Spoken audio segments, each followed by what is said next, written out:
Okay, I am very happy. Why? Because this joke of a camera Panasonic S9 just woke up YouTube viewers and now they look different at camera reviews. I will show you some examples why I lost my trust in camera reviews. This is more about my experience with Fujifilm X-H2S camera reviews and not the Panasonic S9. Because I was in the same hole of watching YouTube camera reviews and I bought the camera based on their opinion. After 4 years of using Fujifilm X-T3, I upgraded to the X-H2S because of the major autofocus improvements. Before I got it, trust me, I watched every review of this camera. Everyone knows that the big issue with Fuji is autofocus. And I searched on YouTube people who did real autofocus tests.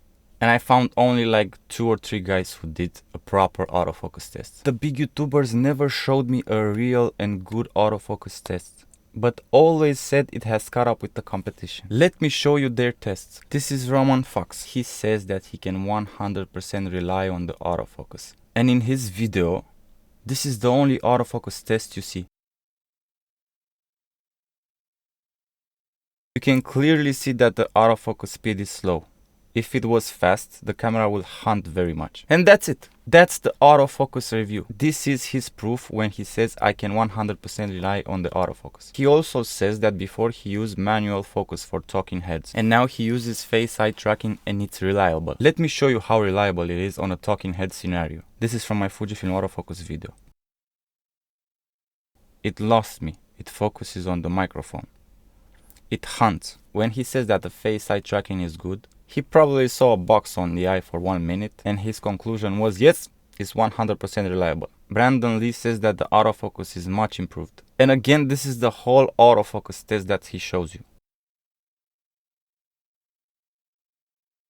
And in his 10 seconds of showing the autofocus, you can clearly see that it is hunting. He turned his head like this and the autofocus hunted. Tyler Stallman. He's showing you a test when he is far away from the camera f2.8 on a wide angle lens with basically no tone separation, and he says that is better than Canon.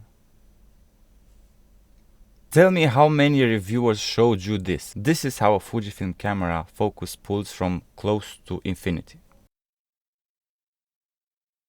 This is horrendous. It goes from your subject to here, it stops. Here it stops, here it passes your subject, goes back, and then it focuses on the other subject. How many reviewers showed you this? And about Sony cameras, how many reviewers showed you the big downsides of Sony cameras? Like skin tones, menu issues, white balance issues, screen quality issues. 1% of them probably. So basically you go on YouTube to research your future camera and you want to see some reviews of it and you will make a decision based off what they say and what they show you. But they don't test the cameras properly. Fujifilm autofocus is horrendous and they say it has caught up with the Sony. They received the cameras for a couple of days with 1 or 2 lenses and they test it like you would go in a phone store, grab the new iPhone, you unlock the device, you swipe left, swipe right, enter the camera, go into the menus, look at the phone and then lock it and put it back.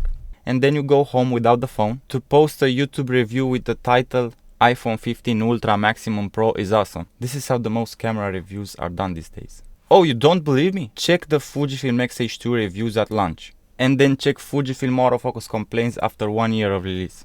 The first week reviewers are telling you that the Fujifilm has caught up with the Sony autofocus. And after 1 year, people who bought the camera, who are using the camera on paid gigs or weddings, are making videos about how bad Fujifilm autofocus is. I just bought a Sony a6000 from 10 years ago and I also ordered a Fujifilm 33mm LMWR, $1,000, to compare the video autofocus performance with my Fujifilm X-H2S camera. And I'll show you how far behind the Fujifilm autofocus is. It has not caught up with the competition.